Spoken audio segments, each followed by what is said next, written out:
أعوذ بالله من الشيطان الرجيم بسم الله الرحمن الرحيم وإذ أخذ الله او کلا چې واغست والله پاک میثاقا پوخ لوز النبیین د پیغمبرانو نا لما آتیتکم خامخا کچرت درکم زتا ستا من کتاب انس کتاب و حکمت او پوه د دین ثم جاءکم او بیا راشی تاسو ته رسول یو رسول مصدق چې تصدیق کوونکی وی لما د اغیسا معکم چې تاسو سره دی لتؤمنن نو خامخا ایمان براوړی به پاغمانه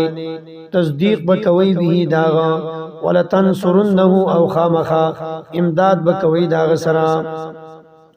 قال او فرمایل الله پاک اقررتم آیا اقرار کوي تاسو واخذتم او اخلی تاسو علی ذالکم فدق خبر بانی اسری وعد زما او لو زما قالوا او فرمایل دی انبیاء اقررنا اقرار کومنگا قال او فرمایل الله پاک فشهدوا گواشی تاسو وانا او زو معکم تاسو سرا من الشاهدین د گواہی کوونکو نیما فمن تولا پس چا چې مخوالولو بعد ذالکا پس د دې لوزنا فاولائک نو دق کسان با هم الفاسقون خاص دینا فرمان بی اف غیر دین الله آیا پس بغیر د دین د الله نا اف غیر آیا پس بغیر دین الله د دین د الله نا یبغونا لټی داخلك بل دینا وله او خاص د الله اسلما تابیداری کئی من اغسوک فی السماوات چې په اسمانونو کې دي والارض او پزمکه کې دي وله او خاص د دې الله د پاره اسلما تابیداری کئی من اغسوک فی السماوات چې په اسمانونو کې دي والارض او پزمکه کې دي طوعا په خوشالۍ سره وکرهن او پنا خوشۍ سره و الیه او خاص د الله تبا یرجعون ورګرځولې شي دا ټول خلق قل تو آیا صلی الله علیه وسلم آمنا چې ایمان راوړي دې مونږه بالله په الله باندې وما او په هغه سبانه انزل علینا چې نازل کړی شوی دی په مونږ باندې وما او په هغه سبانه انزل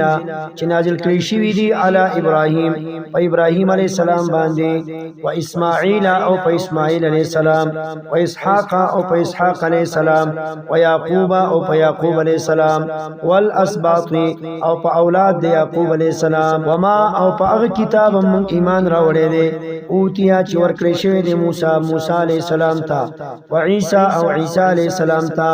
والنبیون او نور پیغمبرانو ته من ربهم د طرفه د رب د دینا لا نفرق جداین کومنګه په ایمان راوړلو کې بین احدنا پمنځ د هیڅ چا کې منهم د دې پیغمبرانو نه پټولو باندې یو شان ایمان لرو ونحنو او مونږه له خاص دغه الله مسلمون تابعداري کوونکیو له خاص دغه الله ته مسلمون اخلاص کوونکیو ومن يبتغي چا چې ولټولو غیر الاسلام به د اسلام نه دینن بل دینو بل طریقه د ژوند تیرولو فلن يقبل پس هیڅ چریبا قبول نکړي شي منه ددنا او هو او دیبا فی الاخرت په اخرت کې من الخاسرین د تاوانیانو نه کیفا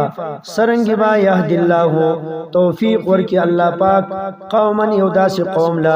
کفرو چې کفر کړي دي بعد ایمانهم پس د ایمان خپلنا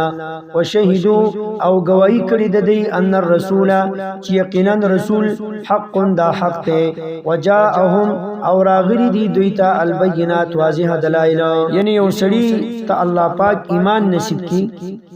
خبر ته پته چې دا رسول حق ته او خبر ته پته را چې دلایل شتا او بیا هم د کفر کوي نو الله فرمایي چې دې کسته الله پاک چرتم توفیق د هدایت نور کوي والله او الله پاک لا يهدي القوم الظالمين هدایت نه کوي قوم ظالمانو ته اولئک دق کسان جزاؤهم بدل دی دادا ان علیهم چې یقینا شته په دی باندې لعنت الله لعنت الله والملائکه او د ملائکو والناس او د خلقو اجمعین د غوندو خالدین فیها همیشه وي په دی لعنت کې لا يخفف سپک بنکړي شي انهم د دینه العذاب عذاب ولا هم هم ينظرون نبدی لمهلت ورکولې شي الا الذين مگر هغه کسان تابو چې توبې وستلا من بعد ذالک پس د دې کفرنا واصلحوا او برابر کړو دی عمل خپل فان الله پس یقینا الله پاک غفور بخون کې دی رحیم رحم کون کې دی ان الذين یقینا هغه کسان کفروا چې کفر کړي دي بعد ایمانهم پس د ایمان خپلنا ثم ازدادوا بیا زیاتی شوی دی کفرن په کفر کولو کې لن تقبلا هیڅ چری قبول بنکړي شي توبتهم توبه د دی او اولئک او دق کسان هم الضالون خاص دی گمراهان دي ان الذين يقينا اغكسان كفروا چې کفر کړي دي و ماتو او ملشول دی او هم کفار او حال دا چې دي کافرانو یعنی په حالت د کفر کې په مرګ راغی فلن يقبلا پس هیڅ چری قبول بنکړي شي من احدهما د یو تند دینا ملء الارض دکز مکا ذهبن د سرو زرو ولو افتدا اگر کفیدیه کی به د غمال اولئک دق کسان لهم د دې د پار عذاب عذاب دی علیم درناک وما لهم او نشتری د دې د پار من ناصرین سوک امدادیان